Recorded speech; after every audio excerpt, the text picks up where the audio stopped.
সংসদ বিষয়ক উপদেষ্টা ডক্টর আসিফ নজরুল। তদন্তকারী কর্মকর্তাকে নির্ধারিত সময়ের মধ্যে তদন্ত কাজ সম্পন্ন করতে হবে, বারবার তদন্ত কর্মকর্তা পরিবর্তন করা বন্ধ করতে হবে। ধর্ষণ মামলায় অভিযুক্তরা জামিন পাবেন না জানিয়ে আইন উপদেষ্টা বলেছেন যে ধর্ষণ মামলায় 30 দিনের পরিবর্তে এখন থেকে 15 দিনের মধ্যে তদন্ত কাজ শেষ করতে হবে। নারী সহিংসতা প্রতিরোধে এসব সিদ্ধান্তের আলোকে কয়েকদিনের মধ্যেই আইন সংশোধন করা হবে। এসব পদক্ষেপে কি অবস্থার পরিবর্তন হবে বলে মনে হয়? যদি পদক্ষেপগুলো ঠিকঠাক মতো বাস্তবায়ন করা যেত তাহলে সেটা খুবই ভালো একটা বিষয় হতো বলে মনে করি। এবং অতীতেও এরকম ধর্ষণের সর্বোচ্চ সাজা যাবজ্জীবন কারাদণ্ড বা মৃত্যুদণ্ড পর্যন্ত করা হয়েছে, কিন্তু আমরা কিন্তু দেখেছি যে সেগুলোর কোনোটাই ঠিকঠাক মতো বাস্তবায়ন হয়নি। না হলে এই যে মাত্র কয়েকদিন আগে 2 সপ্তাহ হবে বোধহয় যে পূজার যিনি ধর্ষক যিনি ছিলেন, যার যাবজ্জীবন কারাদণ্ড হয়েছিল, সে কিন্তু জামিনে বের হয়ে এসছে। কিন্তু এই যে শুধু আইন করব, আইন পাল্টাবো এবং সেগুলো লিপিবদ্ধ হবে কোথাও, কিন্তু তারপরে মানসুরা আলম আইন উপদেষ্টা আসিফ নজরুল আরও বলেছেন যে আমাদের নারীরা সত্যিই নিরাপত্তাহীন, আমাদের অনেক ব্যর্থতা আছে, ক্ষমা প্রার্থী। সরকার অনেক ছাড় দিয়েছে, এবার কঠোর হবে, কাউকে ছাড় দেবে না। সরকার কি কঠোর হতে একটু দেরি করে ফেললো কিনা? সেটা তো অবশ্যই। সরকার ক্ষমা প্রার্থী, যখন সরকার এটা স্বীকার করবে তখন সরকারের জন্য এটা অনেক বড় ব্যর্থতার দায়ভার নিজের কাঁধে নেওয়া। কারণ প্রত্যেকটি নাগরিক, তাদের সুরক্ষার দায়িত্ব সরকারের। সরকার সেটা কখনোই অস্বীকার করতে পারে না।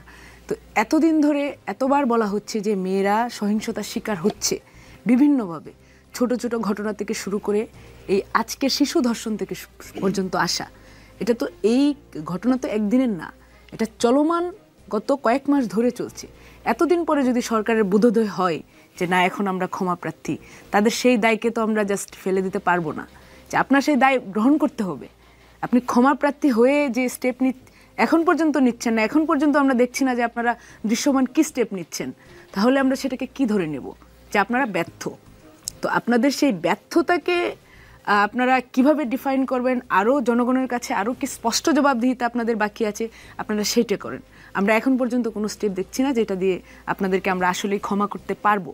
যে একজন শিশু ধর্ষণের শিকার হয়েছে, সেই যে ধর্ষক যে মেয়েটাকে ধর্ষণ করেছে, সে কি একদিনের মেন্টালিটি তৈরি হয়ে অবস্থান থেকেই কিন্তু সে এই ধর্ষণ করতে এই সাহসটি পেয়েছে।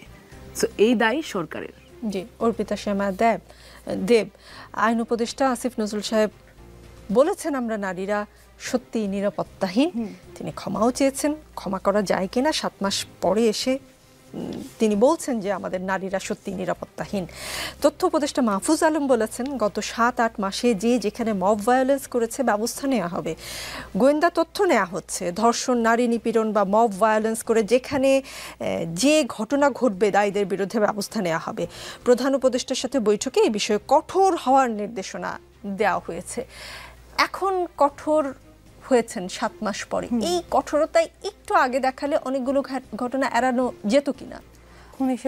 এখন এসে আইন উপদেষ্টা বলছেন, মাহফুজ আলমও বলছেন যে আমরা এখন কঠোর হব। কেন আমরা এখন কঠোর হব? আমরা তাহলে 7 মাস কি করেছি? আমরা তাহলে এই 7 মাস কি আমরা কেন কঠোর হতে পারলাম না? তাহলে কি এই 7 মাসের ঘটনাগুলোর কোনো এই যে কালকের যে শিশু ধর্ষণের ঘটনার পরে আবার ঢাকা বিশ্ববিদ্যালয়ে নারীরা রাস্তায় বের হয়ে এসেছেন, রাজশাহী বিশ্ববিদ্যালয়ে কালকে মশাল মিছিল হয়েছে, তাহলে কি সবসময় আমাদেরকে আন্দোলনের মাধ্যমেই আমাদের দাবি আদায় করতে হবে? তখনই কি সরকারের টনক নড়ল যে না এখন তাহলে আমাদের কঠোর হতে হবে? এতদিন তাহলে কেন কঠোর হননি? এবং ঘটনাগুলো তো একটার পর একটা ঘটেই যাচ্ছে। ঢাকা বিশ্ববিদ্যালয়ে নারীর ওড়নাকে নিয়ে একটা ঘটনা ঘটেছে, তখন একটা মব ভায়োলেন্স হয়েছে, তখন সরকার কোথায় ছিল? কেন তাকে ছাড়া হলো? এবং আইন উপদেষ্টা হ্যাঁ আমাদের বিচার ব্যবস্থা আরও ত্বরান্বিত করা হবে, কিন্তু আমরা যদি একটু থাকে যে আমরা আইন প্রণয়ন করলাম কিন্তু আইনের কোনো প্রয়োগ হলো না, তাহলে তো আইন প্রণয়ন করে আসলে কোনো লাভ নেই। আমাদের তো আইনের প্রয়োগটা দেখতে হবে এবং আবার সেটাও খেয়াল রাখতে হবে যে হ্যাঁ এর মধ্যে কোনো নিরপরাধ কেউ যেন শাস্তি না পায়। কিন্তু আমি মনে করি যে ধর্ষকের যে শাস্তি সেটার ব্যাপারে আরও জোরদার হওয়া উচিত এবং শুধু এরকম না যখন রাস্তায় মানুষ নেমে আসলো তখনই আমরা কঠোর হলাম, আর এর আগে আমরা দেখছি হচ্ছে এরকম একটা দায়সারা গোছের কাজ চলমান। কোনোভাবে কি মনে হয় যে কোনো একটা ঘটনায় দাবি আদায় করতে হলে এই সরকারের অনেকেই বলছেন, আমি সামাজিক যোগাযোগ মাধ্যমে আজকে সারাদিন নজর রাখার চেষ্টা করেছি, যে মব ক্রিয়েট করতে হয়, কতগুলো মানুষ একত্রিত হলে তখন একটা দাবি আদায় হয়। মানে আপনি দেখেন কিনা? সেটা আমি একদমই এক কথায় দেখছি, সেরকম ভাবে হলো গিয়ে বলবো না। কিছু কিছু ঘটনায় আমার এরকম মনে হচ্ছে যে, যেমন স্পেসিফিক্যালি আমি এই ধর্ষণের ঘটনাটাতেই বলবো যে এতদিন পর্যন্ত কেন হলো গিয়ে সরকারের টনক নড়ল না, এবং ধর্ষণের ঘটনাটা তো এরকম না যে কালকে হয়েছে তারপরে হলো গিয়ে রাস্তায় হলো গিয়ে মেয়েরা নেমে এসেছে। ঘটনা তো ৩-৪ দিন থেকে চলমান। ৩-৪ দিন সরকার কোথায় ছিল? ৩-৪ দিন ধরে কেন হলো গিয়ে সরকারের পক্ষ থেকে আমরা কোনো স্টেপ দেখলাম না? তো হয়তোবা সরকারের কিছু ব্যাপারে ঘাটতি রয়েছে বলে আমি মনে করছি। কাজী রোকসানা রুমা, আজকে থেকে সরকার সিদ্ধান্ত নিয়েছে যেই অপরাধী হোক না কেন, জাত ধর্ম বর্ণ দেখা হবে না, নারী বা পুরুষ দেখা হবে না। যিনিই অপরাধ করেন না কেন, যিনি মব জাস্টিস করেন না কেন, তিনি ধর্মীয় হন, অধার্মিক হন, ধার্মিক হন, যাই হোক না কেন, তাকে আইনের আওতায় নিয়ে আসার ক্ষেত্রে আজ সিদ্ধান্ত নেওয়া হয়েছে। কথাগুলো উপদেষ্টা মাহফুজ আলম জানিয়েছেন। 7 মাস পর আজ এই সিদ্ধান্ত কেমন মনে হচ্ছে আপনার? প্রথমে হচ্ছে আমি মব জাস্টিস শব্দটাই বলতে চাই না, আমি এটাকে সন্ত্রাস বলতে চাই। তিনি বলেছেন, হ্যাঁ তিনি বলেছেন, কিন্তু আমি এটা বলতে চাই যে এখন যেটা আমরা চারপাশে দেখছি যে মব সন্ত্রাস। আর একটা কথা আপনি যেটা বলছিলেন যে সরকারও এটা এরকম একটা বিষয়ের জন্য অপেক্ষা করে আছে কিনা, যে মবটা দেখতে পাচ্ছি আর আন্দোলন যে প্রতিরোধ, দুটোকে আমি দুইভাবেই দেখতে চাই। মব আমি ওটাকে বলতে চাই যে ঢাকা বিশ্ববিদ্যালয়ের একজন মেয়ের সাথে ঢাকা বিশ্ববিদ্যালয়তে চাকরি করা, মানে গ্রন্থাগারে চাকরি করা একজন ছেলে এসে বলল যে তোমার আপু আপনার ওড়না একটু নিচে নামান, এবং তারপরে সেটার পক্ষে দাঁড়িয়ে গেল অসংখ্য মানুষ, হ্যাঁ তোমার ওড়নাটা একটু নিচে নামানোই দরকার ছিল, এবং তাকে গিয়ে ছাড়িয়ে আনলো। সো ওইটাকে আমি বলবো যে মবের কথা আপনি বলতে পারেন। কিন্তু এখন ঢাকা বিশ্ববিদ্যালয় বা অন্যান্য বিশ্ববিদ্যালয়গুলোতে যে আন্দোলন হচ্ছে যে নারীর নিরাপত্তা দিতে হবে, এইটাকে আমি কোনোভাবেই মব বলবো না। যদি এটা গভর্নমেন্ট এখন মবের মধ্যে ঢুকে গিয়ে থাকে, মব শব্দটার মধ্যে, সেটা তাদের ব্যর্থতা বলবো আমি।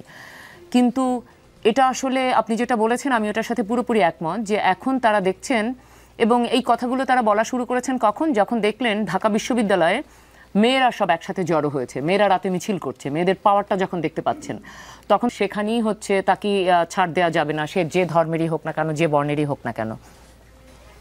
অসংখ্য ঘটনা আমরা এই মবের মাধ্যমে ঘটতে দেখেছি, যেটা নারী নিরাপত্তাহীনতার ব্যাপার এবং যেটা মানবাধিকার লঙ্ঘন হয়েছে, যেটা ধর্মীয় দৃষ্টিকোণ থেকেও যদি দেখি, যে নানা ধর্ম মানুষের সাথে অন্য ধর্মের মানুষেরা, মানে আমি সংখ্যাগুরু এই শব্দগুলো আমি বলতেই চাই না, সো ভিন্ন নানা ধর্মের মানুষের সাথে এগুলো হয়েছে, বা দুর্বল মানুষের সাথে সবলের অত্যাচার আমরা দেখেছি মবের মাধ্যমে। সেইগুলো যদি থামানো যেত, শুরু থেকে যদি থামানো যেত, সেই জায়গায় সরকার পুরোপুরিভাবে ব্যর্থ হয়েছে। ফলে এখন যখন তারা দেখেছেন যে চারিদিকে আবার আন্দোলন, এই হল থেকে মেয়েরা বেরিয়ে এসেছে রাতের বেলা, সো আমার মনে হচ্ছে যেন এটা একটা ভয় পেয়ে তারা হয়তো বলছেন এখন যে আচ্ছা ঠিক আছে আমরা সব কিছু দেখব। দুদিন আগে যখন এই একজন মেয়েকে যখন প্রকাশ্যে ধূমপানের অভিযোগে লালমাটিয়াতে একজন রিঙ্কু এসে যখন তার সাথে যখন মব সন্ত্রাস করলো, আর এলাকার আরো মানুষ নিয়ে, আরো অসংখ্য মানুষ নিয়ে বা পুরুষদেরকে নিয়ে, মানে যারা তার মতো চিন্তা করে তাদেরকে নিয়ে, তখন কিন্তু আমরা দেখেছি আমাদের স্বরাষ্ট্রমন্ত্রী খুব দায়সারা গোছের একটা বক্তব্য দিয়েছেন, এবং সেটাকে উনি পুরোপুরি মেয়েটার সাথে যে অন্যায় হয়েছে, মেয়ে দুর্যোধনার সাথে পাশ কাটিয়ে তিনি এটাকে পুরোপুরি নিয়ে গেলেন ধর্মের জায়গায়, যে রোজা রমজানের দিনে আমাদের একটু বুঝে শুনে চলতে হবে, বা হচ্ছে উনি বললেন যে হ্যাঁ ধূমপান সবার জন্য খারাপ, অ্যাবসলিউটলি ধূমপান সবার জন্য খারাপ, সেটা পুরুষের জন্য নারীর জন্য। উনি কিন্তু যদি কেউ খায় সেটা তার স্বাধীনতা, শুধু এটা নারীর শরীরের বিষয় না, যে নারীর শরীর হচ্ছে এটার জন্য হচ্ছে ভালনারেবল হয়ে যাবে, বা এটা নারীর স্বাস্থ্যের জন্য সমস্যা। উনি সেভাবে দেখেননি বিষয়টা, আমরা ওনার পক্ষে সাফাই গেয়েছেন। ওনার বক্তব্যে একটা শব্দ ছিল না যে মেয়ে দুজনের সাথে অন্যায় করা হয়েছে। কাজী এগুলোকে তারা শুরু থেকে থামায়নি, বরং কোনো না কোনোভাবে তারা যেন এটাকে নীরবে সমর্থন দিয়ে গেছে। মানে আপনি কিছু বলেননি, মানে হচ্ছে আপনি তাকে নীরবে আসলে সমর্থনই দিলেন, আপনি যেহেতু কোনো শাস্তির আওতায় আনেননি। ইভেন আমরা গত পরশুদিনে বা গতকালই শুধু আমরা দেখলাম আমাদের মহিলা ও শিশু মন্ত্রক বিষয়ক উপদেষ্টা তিনি একটা বক্তব্য দিলেন এতদিন পরে এসে, যতদিন ধরে ওই মেয়েটার ঘটনা, মানে ওই দুজন লালমাটিয়ার ঘটনা ঘটলো, ঢাকা বিশ্ববিদ্যালয়ের ঘটনা ঘটলো, তারপরে গতকাল এসে উনি বললেন যে পূজার রেপিস্ট যে